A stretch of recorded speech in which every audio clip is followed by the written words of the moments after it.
Okay. Good morning. Welcome to the October 21st, 2022 meeting of the City of Topeka City Council Social Service Grants Committee. We've started a little late. Thank you for your patience. We're still waiting for our third committee member, so hopefully he will sign on shortly. I'm Karen Hiller.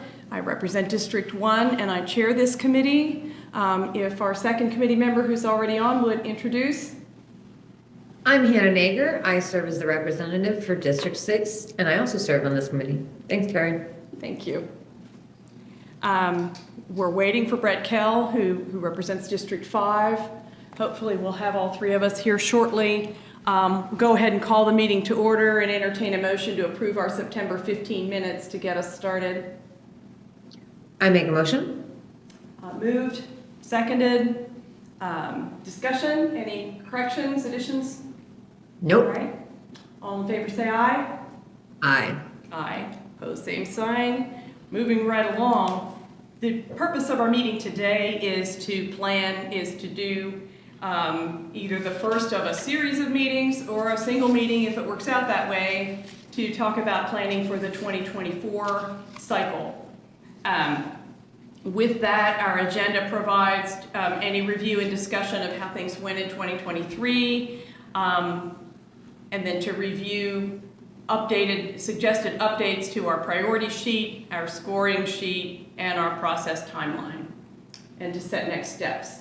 So we will, I guess, get moving. What I'd like to do first is just overall set out some assumptions, see if we're all on the same page with that, and open it up for some general input, and then we'll go through the specifics.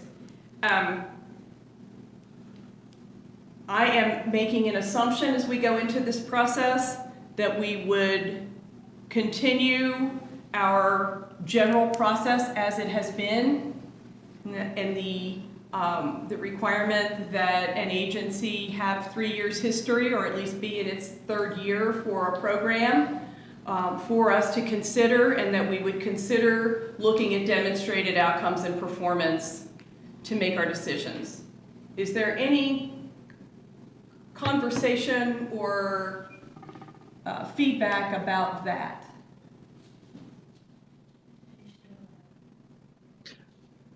I would be interested to hear from United Way. I think from the council side, this went very, very smoothly. Everything was very, very clear. And I think it was a successful process. But yeah, I would like to hear from everybody else too. All right, thank you. United Way, and let's open it up. I mean, I wanted to start with that general framework. That's what we've done for a long time. And then the 3-year program history was instituted about 2 years ago. So it's just a framework to lay that out. But let's just move right on to whether there's any feedback in general that you have about process, questions, any specifics. United Way? Sure. Thanks for the opportunity to share. I think the 2 years in operation for them to be in the third year is absolutely the way to go. You think about a new program, it takes them a year to get their feet under themselves, another year then to demonstrate the progress, and then that's moving into that third year. So I think especially as we're using the dollars that we're using, I think that works. I think that works really well. In terms of priority areas and other pieces of process, we went through and did a process review with our team just following, had pretty extensive conversation. Feel like we've made significant progress as a vendor. We feel like we've made some tweaks here and there that have been positive through feedback from partners, but also in conversation with the city staff. We don't propose any changes this year. Our prior meeting, we talked about the Community Health Improvement Plan and the Community Health Needs Assessment and those areas that are outlined in the priorities here. In addition to the 2 agencies with the higher maximum grant amounts, fall very much in line with that CHIP, with that Community Health Improvement Plan and with the Needs Assessment as we talked about. And so with that in mind, we don't have any changes that we propose this year to the process. We have changes in timeline timeline, obviously, in terms of dates. But in terms of priorities, in terms of requirements, we didn't have any suggestions for the committee this year. Okay, can I ask staff? Carrie is here representing staff at the city. Same question? Yes, thank you, Councilmember. We agree with Brett that this past year went very smoothly. We don't have any changes that we would recommend. Okay, I want to throw it out to our guests from the different social service agencies as well. Obviously, from Brett's report, and we appreciate United Way's process, people, I think, have all had an opportunity to give feedback to you. So Brett has reported United Way's feedback on that, but if anybody wants to speak up directly to the committee, now would be a time to do that.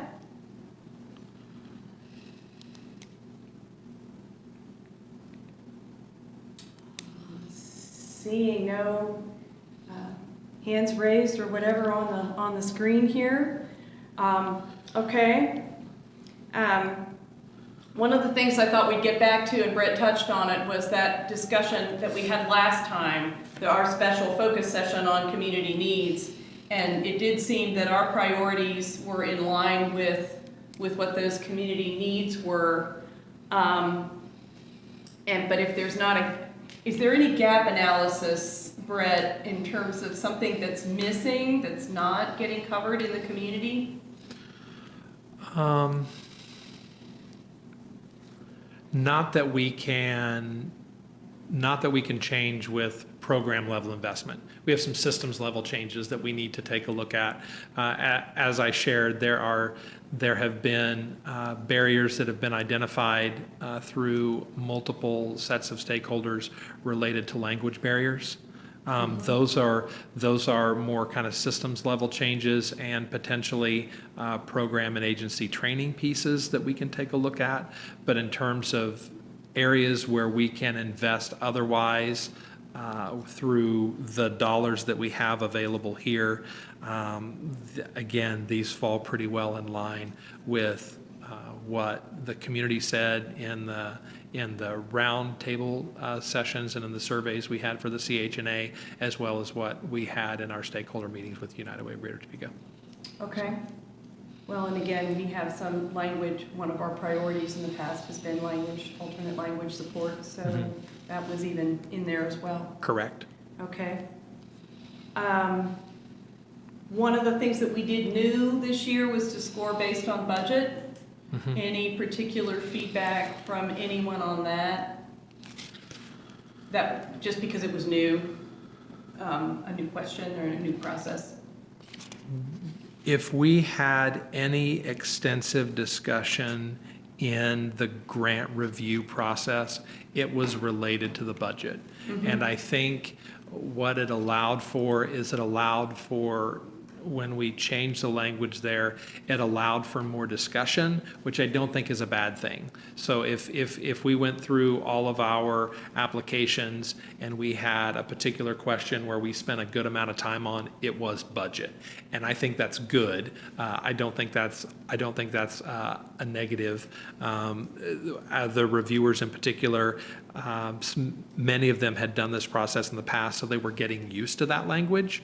So we needed to parse some of that out and needed to define some terms. We did that and moved through, and I think that ended up being only better for the grant review process. Okay, thank you. That was something the city had talked about for years, adding an element or another layer to that consideration. Just wanted to double check. I've tried to make notes of the things that had been new or that maybe had been some stumbling blocks, just to make sure we're covering. I'm going to give one other shot at hands for comments, and then we can simply start into the proposed priority and scoring and process timeline. One more shot if anybody has comments from the floor. All right. Oh, I've got to give a shout out to Deb Dawkins since she's here this time. Way to go, Miss 100%. She worked hard at that. Really, really awesome. Absolutely. To see. Yeah, absolutely. All right. Everybody on this call, I hope, got at least an electronic version of the meeting packet today, which does include a proposed priority sheet, scoring sheet, process timeline. Have people got that? If we need to put it online, we can, otherwise, I think. Otherwise, let's just go through it. And I'll key to my colleague on the committee, Councilwoman Nager. Right now, the priority sheet then would, if it stays the same, the mission statement says outcome-based, quality, cost-effective social services to handle vulnerable citizens with care, minimize victimization and crime, minimize turnover in neighborhoods, and optimize success. In particular, target sectors for senior citizen neighborhood-based programming, medical assistance for low-income individuals, programs for at-risk youth, emergency housing and utility assistance, neighborhood and independent living-based services for persons with severe and persistent mental illness, and support services for residents who are non-English speaking. Just double checking for comments on that. All in. Hello? I said all in. Okay. We have a minimum grant amount of 10,000, a maximum grant amount of 25,000, and we do have 2 agencies. There has been discussion in past years about whether we want to continue the grandfathering at higher levels or whether we would put those agencies on par with the others.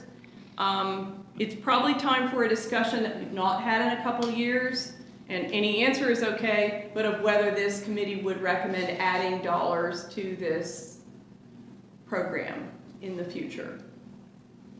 So, I would love to see a way that we can build that infrastructure. And would that be something that we would go ahead and build out here and then propose to the governing body, or would we just bring that to the governing body for an up, down, and then build?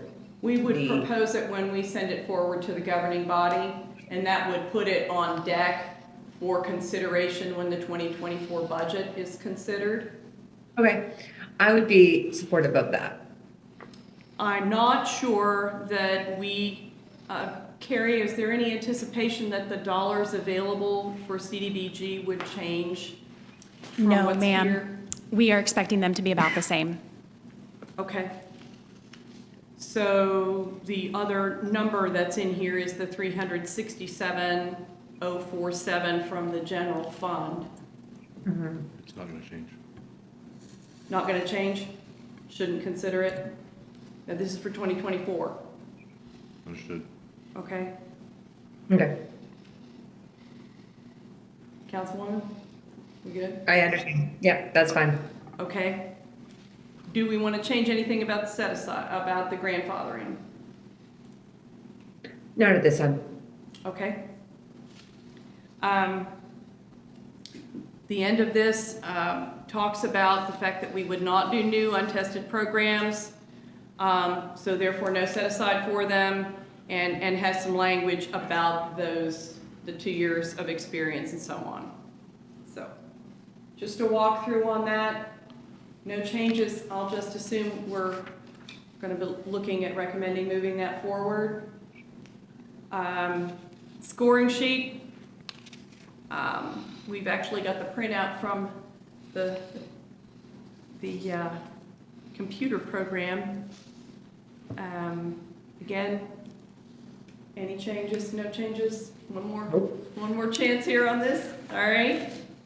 Moving forward, we've got a grant process timeline. Carrie, maybe you want to speak to how you all, or Brett, whoever, I assume you collaborated on it, but walk us through that. Yeah, Go I'm right happy ahead, to. Brett. Yeah, Yes, so we took a look at the conversations that we've had with the city related to city budget, related to prior process, and related to recommendations made by this body in prior years, and maintained the current timeline structure. So having in the communication piece, so in the top area, we're obviously meeting today, the 21st, adopting these recommendations for the next funding cycle prior to December 31st, 2022. Does that still work for council to do that? That's the way it's been in the past, is at the end of the calendar year. Okay. And then training for the Social Services Grants Committee on the process immediately following appointments in March of '23. Will there be new appointments potentially this year? Well, each year in January, the council gets a chance to bid on what committees they want to serve on. Those are generally assigned, I think the structure is February 1 to be announced, so that gives plenty of time to get organized, and then I still expect it would still be a committee of 3. The chair gets elected at the first meeting, you may recall. Yes.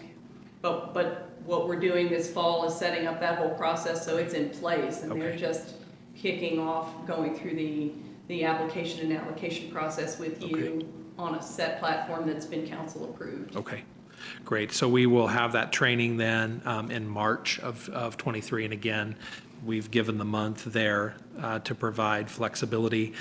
We went ahead and put some concrete dates out. The request for proposal will be released by April 17th. This was a change that was recommended, I believe, last year, maybe 2 years ago, to have the RFP released prior to the workshop so that folks have an opportunity to take a look at that and potentially come with questions to the workshop. So the RFP is released 1 week prior to the application workshop. So RFP release on April 17th, application workshop to be held on April 24th. And again, we'll have that virtually. We'll record that just as we have done in the past. Looking at the timeline, essentially what we do is we move back from August 1st for that recommendation for City Council, and want to make sure we have things in place. So with that in mind, May 26th, applications are due at 5 p.m. through EC Impact, through the grant management system. And then the vendor will take a look at those proposals and ensure that they've met the minimum requirements for submission and notify applicants by June 7th. Gives staff time to look over those. In terms of the review, we as the vendor will secure 3 to 5 reviewers based on those qualifications that have been provided by the committee to have those secured by May 12th of 2023, and then by June 23rd of 2023 have the applications scored as well as a year-end performance report for prior year grants to provide those to the Social Services Grants Committee by United Way of Greater Topeka. At that point, we will have all year-end performance except for CDBG, which is the same as we had this year. That will change in the future, but right now we'll have everyone but CDBG. So we'll have all city dollar grant performance for you then. The week of the 26th, then the committee will meet for approval and review of scoring. Any individuals, agencies that wish to have the opportunity to appeal will be able to do that. And then the week of July 10th, that appeal process will close. And then by August 1st, per the city council deadlines, we'll have this ready, our recommendation ready based on the review process, based on the appeal process, and then the final approval by the Social Services Grants Committee. And then by October 1st, City Council adopts city budget. We had this language in here prior, that's why we highlighted it. I just wanted to make sure this was all still correct. After the city budget adoption late August, the committee affirms or adjusts recommendations based on the adopted budget. Great, okay. So we will. I suppose you could add if needed Okay. on that, because if there is no change, then they could go through. City manager, this schedule still works for what you're anticipating for the budget process? I'm actually looking at the September 23 calendar. So Brett, you've got October 1. It's actually going to be a little earlier than that. Okay. Looks to me like, And this is just Budget. based on state statute, the date that they set. budget is likely to be adopted on September 12.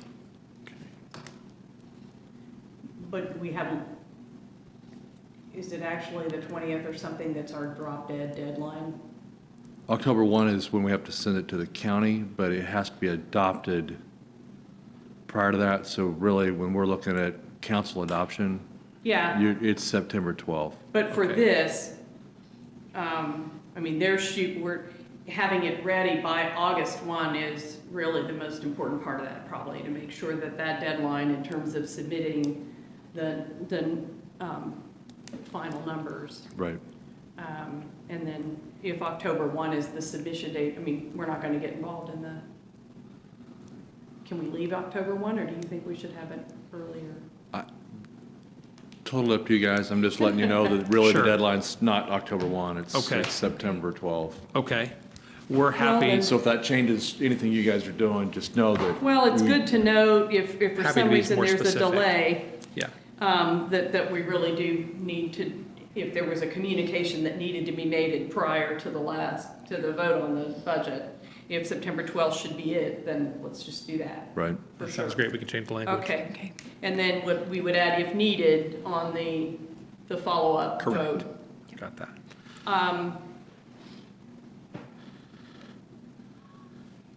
For the last 2 years, we've had what in last year's timeline was called a post-approval prep work.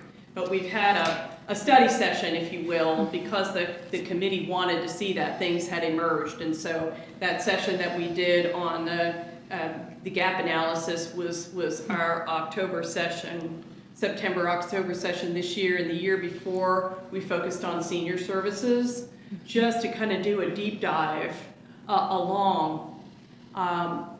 My thought is we should probably provide for that in this timeline, even if it's not specified what the topic would be. But I also would like to ask my colleague from the committee or anybody else who's here, if there is a particular deep dive or study topic that, or city manager for that matter, any of you, if there is a topic that you think would be timely for us to, for this committee, whoever it is, to do a dive into next year.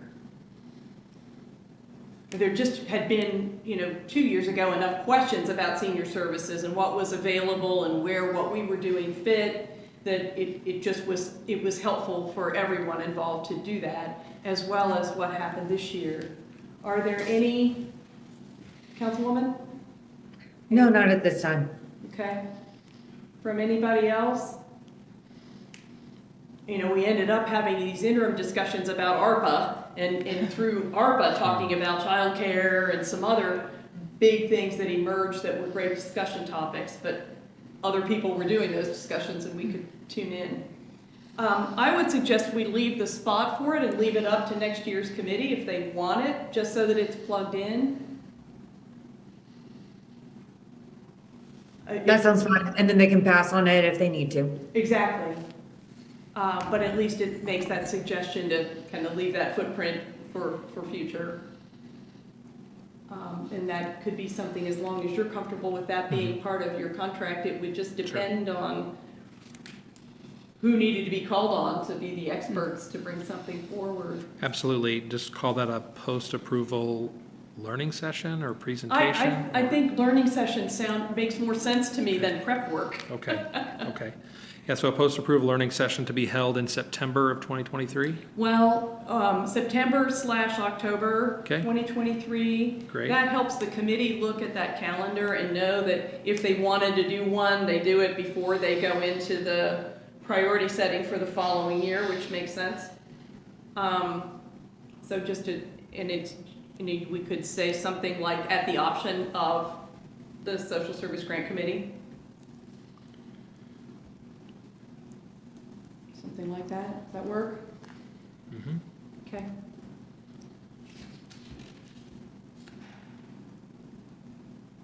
That also leaves the window open if something happened in the grant, in the community or in the grant-making process, that people just wanted to spend a whole lot of time on something.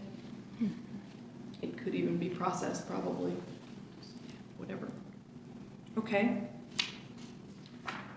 Well, with that, we still don't have our third member, but my inclination is that this has been enough consensus that we should